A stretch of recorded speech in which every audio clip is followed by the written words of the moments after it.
নমস্কার, শুরু করছি প্যারালাল ঝলক। আপনাদের সাথে রয়েছি আমি উর্না। আপনারা এই প্রথম দেখছেন ডিজিটাল মিডিয়ায় বাংলায় খেলার খবরের বুলেটিন। ভারতীয় ও আন্তর্জাতিক ফুটবলের যাবতীয় খবর নিয়ে আপনাদের জন্য আমাদের বিশেষ সেগমেন্ট খেল সকার। বৃহস্পতিবার থেকে সুপার কাপের প্রস্তুতি শুরু করে দিল মোহনবাগান। সিনিয়র দলের 12 জন এবং জুনিয়র দলের 13 জনকে নিয়ে অনুশীলন করালেন কোচ বাস্তব রায়। সিনিয়র দল থেকে ছিলেন দীপক টাংরি, আশিক কুরুনিয়ান, সাহাল আব্দুল সামাদ এবং গ্লেন মার্টিন সহ আরও অনেকেই। বিদেশিদের মধ্যে শুধু ছিলেন নুনো রেইজ। তবে বৃহস্পতিবার অনুশীলনে ব্যাঘাত ঘটায় বৃষ্টি। মাত্র 1 ঘন্টা অনুশীলন করেই উঠে যেতে হয় মোহনবাগান দলকে। সুপার কাপে বড় পরীক্ষায় নামতে চলেছেন নুনো রেইজ। মোহনবাগানে নিজেকে অপরিহার্য প্রমাণ করার চ্যালেঞ্জ। বাস্তব রায়কে মলিনা নির্দেশ দিয়ে দিয়েছেন নুনোর দিকে বাড়তি নজর রাখতে, তাকে ভালোভাবে বুঝে নিতে। বাস্তবের রিপোর্টের ওপর অনেকটাই নির্ভর করছে নুনোর ভাগ্য। নুনো যদি নিজের পারফরমেন্স দিয়ে খুশি করতে পারেন, যদি বোঝাতে পারেন যে টম অলরেডির চেয়ে তিনি বেটার অপশন, তাহলে টমকে ছেড়ে দেওয়ার সিদ্ধান্ত নেওয়াটা অনেক সহজ হবে ম্যানেজমেন্টের কাছে। টম অলরেডির সঙ্গে চুক্তি এই মরশুমেই শেষ হয়ে যাচ্ছে মোহনবাগানের। তার কাছে অন্য দলের প্রস্তাবও আছে। তাই সুপার কাপেই মোটামুটি নিশ্চিত হয়ে যাবে আগামী মরশুমে অ্যালবার্টো রড্রিগেজের সঙ্গে নুনো রেইজ জুটি বাঁধবেন কিনা। অজি বিশ্বকাপার জ্যাকসন ইরভিনের মোহনবাগানে আসা নিয়ে অনেক দিন ধরেই কথা চলছে। ইরভিনের মার্কেট প্রায় 16 কোটি হলেও মোহনবাগান তাকে পাওয়ার জন্য উঠে পড়ে লেগেছে। গ্রেগ স্টুয়ার্টের জায়গায় যে তাকেই ভাবছে সবুজ মেরুন ম্যানেজমেন্ট।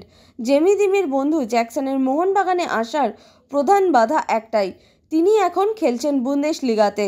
সেখান থেকে ভারতীয় ফুটবলে তাকে নিয়ে আসা খুবই কঠিন কাজ। দেশে ফিরেছেন জেমি ম্যাকলারেন।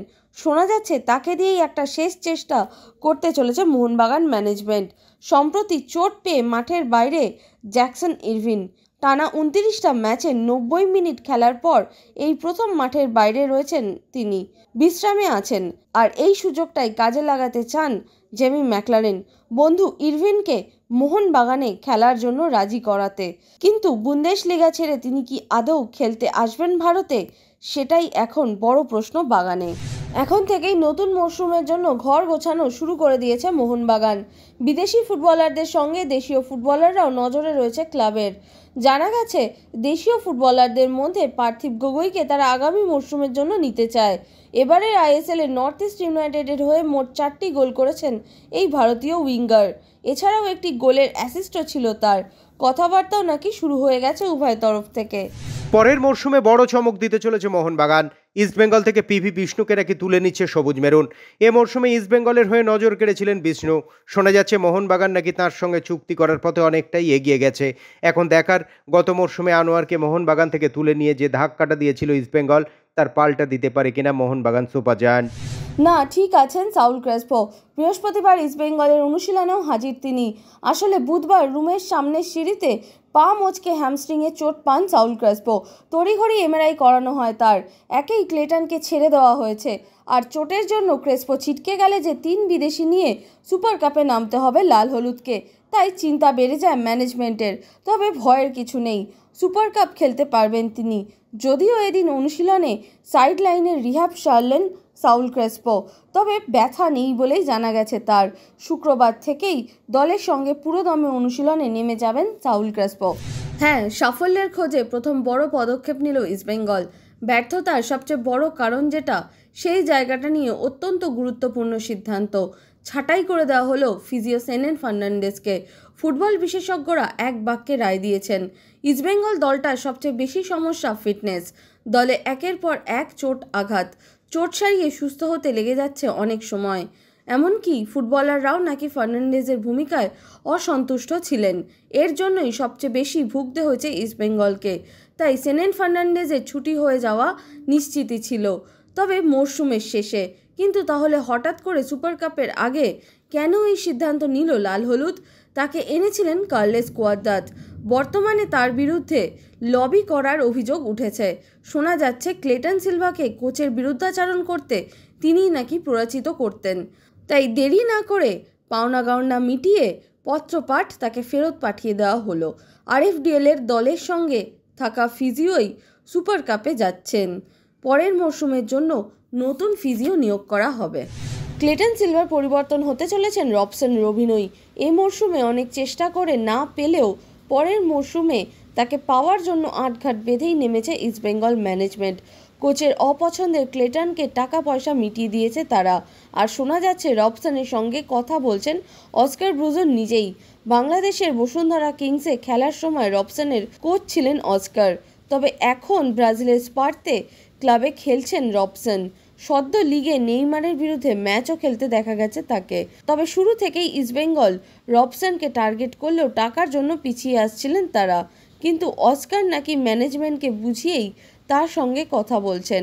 জল গড়িয়েছে অনেক দূরই। এখন দেখার শেষ পর্যন্ত লাল হলুদ জার্সিতে তাকে দেখা যায় কিনা। আইএসএলে ক্লাব খুঁজছেন রবি হাসদা। বাংলার হয়ে সন্তোষ ট্রফিতে দুরন্ত সাফল্যের পর মোহামেডানের হয়ে আইএসএলের মঞ্চে নজর কেড়েছিলেন বর্ধমানের ফরোয়ার্ড, কিন্তু এখন প্রস্তুতি বন্ধ মোহামেডানের। টাকা পাচ্ছেন না ফুটবলাররা, বেতন বাকি রবিরও। তবে গ্রামেই ছোটবেলার কোচের কাছে অনুশীলন শুরু করে দিয়েছেন রবি হাসদা। মশারু গ্রামে দুবেলা কোচ মথুর রাজ সোরেনের কাছে প্রশিক্ষণ নিচ্ছেন তিনি। ইতিমধ্যেই নিজেকে আপডেট করে প্রফেশনালিজমের মোড়কে মুড়তে শহরের একটি সংস্থার সঙ্গে চুক্তি করে নিজের এজেন্ট রেখেছেন রবি।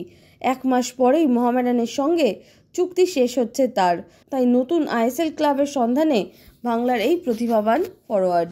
মার্টান রায়না রাজস্থান ইউনাইটেডের 24 বছরের ডিফেন্ডার, কিন্তু 4টে গোল করেছেন এবারের আই লিগে। গোলের অ্যাসিস্টও রয়েছে। তাকে নিয়ে একাধিক আইএসএল ক্লাবের আগ্রহ আগামী মরশুমের জন্য, যার মধ্যে কলকাতার দলও আছে। 16 বছর পর বুধবার চ্যাম্পিয়ন্স লিগের শেষ 4-এ আর্সেনাল। 2009-এর পর ফের তারা সেমিফাইনালে। ফিরতি লেগের ম্যাচে ঘরের মাঠে তারা রিয়াল মাদ্রিদকে 2-1 গোলে হারালো। 2 পর্ব মিলিয়ে আর্সেনালের পক্ষে স্কোর লাইন, ফলাফল 5-1। Real Madrid coach Carlos Ancelotti জানিয়েছেন কোনো আক্ষেপ নেই, আর্সেনাল যোগ্য দল হিসেবেই শেষ 4-এ উঠেছে। বুকায়ো সাকার প্রথম গোলে আর্সেনাল এগিয়ে যায়। ভিনিসিয়াস জুনিয়র সমতা ফেরান। ম্যাচের শেষ মুহূর্তে আর্সেনালকে জয়ে ফেরান গ্যাব্রিয়েল মার্টিনেলি। বুধবার রাতে সান সিরোতে আর এক অঘটন। প্রবল বৃষ্টি আর ঝড়ের মধ্যে বায়ার্ন মিউনিখের বিরুদ্ধে 2-2 গোলে ড্র করল ইন্টার মিলান। 2 পর্ব মিলিয়ে 4-3 গোলে জিতে চ্যাম্পিয়ন্স লিগের সেমিফাইনালে পৌঁছে গেল তারা। বায়ার্ন মিউনিখের হয়ে গোল করেছেন হ্যারি কেন, কিন্তু মাত্র 3 মিনিটের মধ্যে লাউতারো মার্টিনেজ আর বেঞ্জামিন পাভার্ডের গোলে স্কোর লাইন 2-2 হয়ে যায়।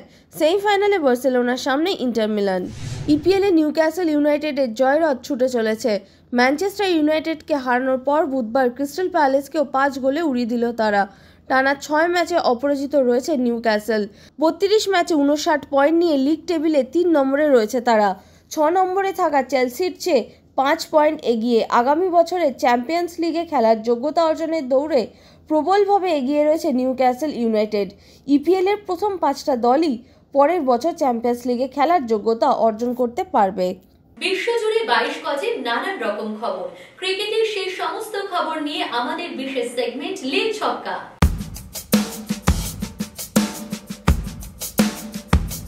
জেস জোনাসন অস্ট্রেলিয়ার মহিলা জাতীয় দলের একজন অন্যতম স্পিনার। জাতীয় দলের হয়ে 6টা বিশ্বকাপ জিতেছেন বিভিন্ন ফরম্যাটে। ক্রিকেট অস্ট্রেলিয়া মহিলা ক্রিকেটারদের যে সেন্ট্রাল কন্ট্রাক্টের তালিকা বার করেছে তাতে জেস জোনাসনের নাম নেই। জানেন কি মোহিত শর্মার ডাক নাম কি? জানেন কি ওই নাম কে দিয়েছিলেন? মারিয়া সারাপোভা। এই নামেই মোহিতকে ডাকেন তিনি, অন্য কেউ নন। তিনি মহেন্দ্র সিং ধোনি। মোহিত বোলিংয়ের সময় সারাপোভার মতো মুখে আওয়াজ করেন, তাই তার ওই নাম দিয়েছিলেন ধোনি।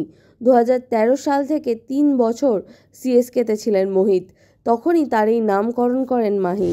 এই সপ্তাহের মধ্যেই ক্রিকেটারদের কেন্দ্রীয় চুক্তির তালিকা প্রকাশ করবে বিসিসিআই। বিরাট কোহলি, রোহিত শর্মা ও জসপ্রীত বুমরা এই 3 তারকাই প্রত্যাশা মতো সর্বোচ্চ A+ ক্যাটাগরিতেই থাকছেন। আবার চুক্তিবদ্ধ ক্রিকেটারদের তালিকায় ঢুকতে চলেছেন শ্রেয়স আইয়ার। তবে ঘরোয়া ক্রিকেটে ভালো পারফরমেন্স করলেও চুক্তির বাইরেই থাকতে চলেছেন ঈশান কিষান। বোর্ডের একটি সূত্র জানাচ্ছে তারা তালিকা চূড়ান্ত করে ফেলেছেন। আগামী 2-1 দিনের মধ্যে তা প্রকাশ করা হবে। তবে ভারত ইংল্যান্ড সিরিজের পর তালিকায় কিছু পরিবর্তন হতে পারে বলেও জানানো হয়েছে। ভারতীয় ক্রিকেট দলে গৌতম গম্ভীরের 3 সহকারীকে ছাঁটাই করে দিল বিসিসিআই। একটি সংবাদ মাধ্যমে প্রকাশিত রিপোর্ট অনুযায়ী তিনজন হলেন সহকারী coach Abhishek Nayar, fielding coach T Dilip এবং ট্রেনার সোহম দেসাই। অস্ট্রেলিয়ার বিরুদ্ধে ভারতের হারের সময় ড্রেসিং রুমের একাধিক খবর সংবাদ মাধ্যমকে জানিয়ে দেওয়ার অভিযোগ 3 কোচিং স্টাফের বিরুদ্ধে। আন্তর্জাতিক ক্রিকেটারদের সংস্থার উদ্দেশ্যে কড়া বার্তা দিল আইসিসি। স্পষ্ট করে বুঝিয়ে দেওয়া হলো, হয় আইপিএল খেলো অথবা WCA এর সঙ্গে থাকো। WCA হলো world cricketers association, federation of international cricket অ্যাসোসিয়েশনের নতুন নাম, যদিও আইসিসি এখন এই নামকে স্বীকৃতি দেয়নি। WCA এর বক্তব্য, তারাই ক্রিকেটারদের প্রতিনিধিত্ব করে, কিন্তু আইসিসি স্পষ্ট করে জানিয়ে দিয়েছে সেই দেশের সংশ্লিষ্ট বোর্ডই ক্রিকেটারদের প্রতিনিধিত্ব করে। এই নিয়েই সংঘাত। সম্প্রতি চিফ এক্সিকিউটিভদের মিটিংয়ের পরই এই বার্তা দিয়েছে আইসিসি। যদিও সবচেয়ে শক্তিশালী ভারতীয় বোর্ডই নেতৃত্ব দিচ্ছে, তবে সব দেশের ক্রিকেট বোর্ডই এই অবস্থানকে সমর্থন করেছে। ফুটবল ক্রিকেটের বাইরেও খেলার দুনিয়ায় রয়েছে আরো নানা রকমের খবর, আর সেই সব খেলার খবর নিয়ে আমাদের বিশেষ সেগমেন্ট উইং প্লে।